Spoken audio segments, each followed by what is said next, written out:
morning and welcome to Judaism Today. We all rationalize in life. We all have moments where we know we really shouldn't be doing something, but we rationalize. We say, well, maybe it'll be okay. God will understand. It's not so terrible. Maybe it won't happen. We come up with these rationalizations in our mind to justify our behavior. There's no greater rationalizer than Bilam in this week's parsha. It's a remarkable story. It's really an incredible episode of total cognitive dissonance.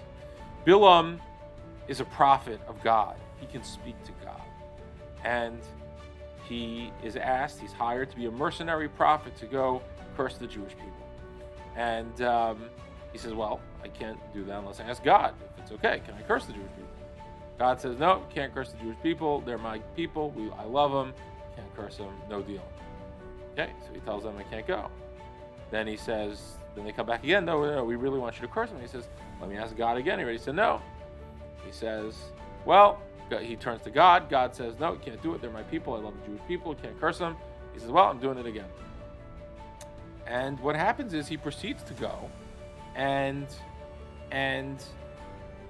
but he warns the people who hired him. He warns, I can only say that which God puts in my mouth. If God says not to, I'm not going to do it. So the question is what was he thinking? God said no already a few times. God was not interested in. He knew this was not God's will. He knew this was not God's want. And yet, he's going ahead anyway and doing it. What's he thinking? And to me, this is the greatest story of cognitive dissonance. We rationalize to ourselves, we should do this, we want to do this, we could do this. Maybe God will change his mind. Maybe God will, understand. Maybe I will have the opportunity. And Bilam all along knew that wasn't going to happen, but he sort of wanted it to happen, and he, made some excuse in his mind. And this is a remarkable lesson for us. When we know something is not right, we just shouldn't do it. When we know something is right, we should do it. But we have to be striving for an alignment of what we know is right and what our actions are. We can't allow there to be this dissonance between what we know is right and what we want to do, or what we are doing. The greatest tool to facilitating that dissonance or quelling that dissonance is rationalization. We rationalize to ourselves, and now we don't have dissonance anymore. We feel better about it. Well, we all know when we're rationalizing. And one of the lessons of Bilam is check the rationalizations at the door.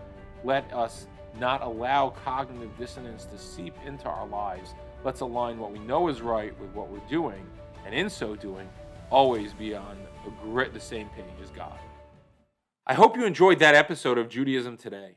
If you did, please make sure to follow us on Facebook, subscribe on YouTube, or check into our podcast wherever podcasts are listened to, and we look forward to hearing from you more.